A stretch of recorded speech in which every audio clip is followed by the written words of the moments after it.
All right, so you should have just finished listening to Chapter 1, Dreams of the Sea.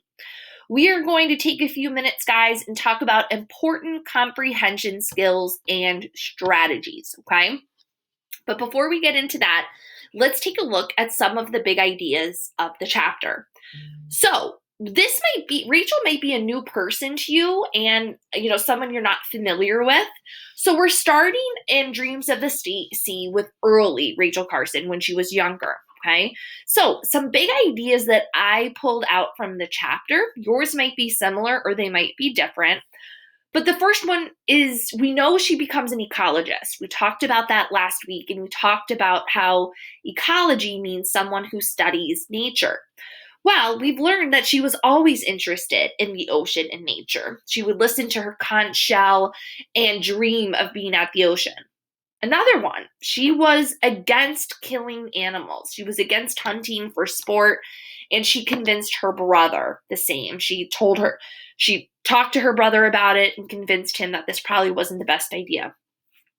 Another big idea, which I kind of found interesting because I think we could all really relate to this, is she completes her schoolwork at home. So Rachel didn't have the technology that we have, but she was sick often and was afraid of getting sick.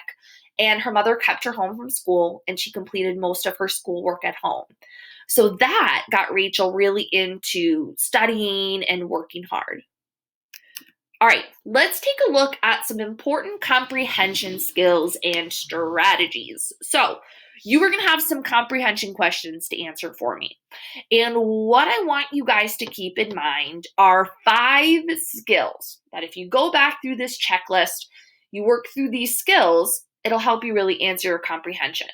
The first, restate your question in your response. Okay, so because you want to make sure your sentences are complete answers.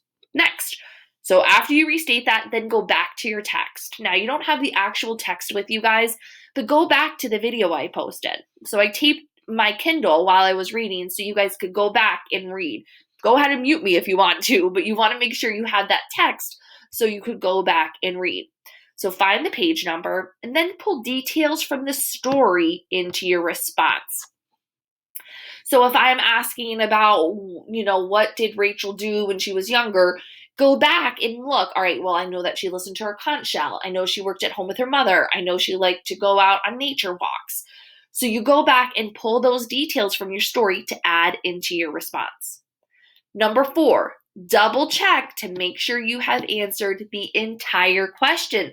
Sometimes it might have multiple parts, and you need to make sure that you're going back. Okay, do I have everything included, everything needed? So make sure you double check that. The last but not least, I know it's hard because we're doing this online, and many of us are used to texting and abbreviating. Gotta make sure when you're doing your comprehension, guys, you have complete sentences, okay? You gotta make sure your sentence starts with a capital letter, ends with a punctuation mark, okay? And make sure your proper nouns are capitalized. I do not want to see any lowercase Rachel. Make sure you always start it with a capital letter. So those are comprehension skills that I want you guys to focus on for our lesson. Let's take a quick practice look at one of them before you guys go ahead and complete them on your own. So let's practice. So in the red, I have our question. What character traits made Rachel Carson a good student in her early years? Describe at least 2 traits and how they helped her. So I want 2 of them, my friends. So let's look at my response. So the first, I am, talking about the character traits. So I said, Rachel was very patient and an avid reader in her early years. I have 2 traits there. She's patient, she's an avid reader, okay? Now I have to go back and describe how they helped her. So what I wrote was being patient helped Rachel because she would be able to sit and observe nature, such as the snake shedding its skin. Being an avid reader helped Rachel learn about new ideas. So I want to think, do I have complete sentences? Yes. Do I have details from the text? Yes. Did I answer all parts of the text? Absolutely. Do I have correct punctuation, spelling, and grammar? Looks good to me. Okay. So then I would go on to my next question. I know comprehension questions take a little bit of time, so we have 2 of them to do for this week, okay? If you have questions, let me know, but I'm sure you guys will do a great job with it, and I can't wait to read your responses. Talk to you soon, guys.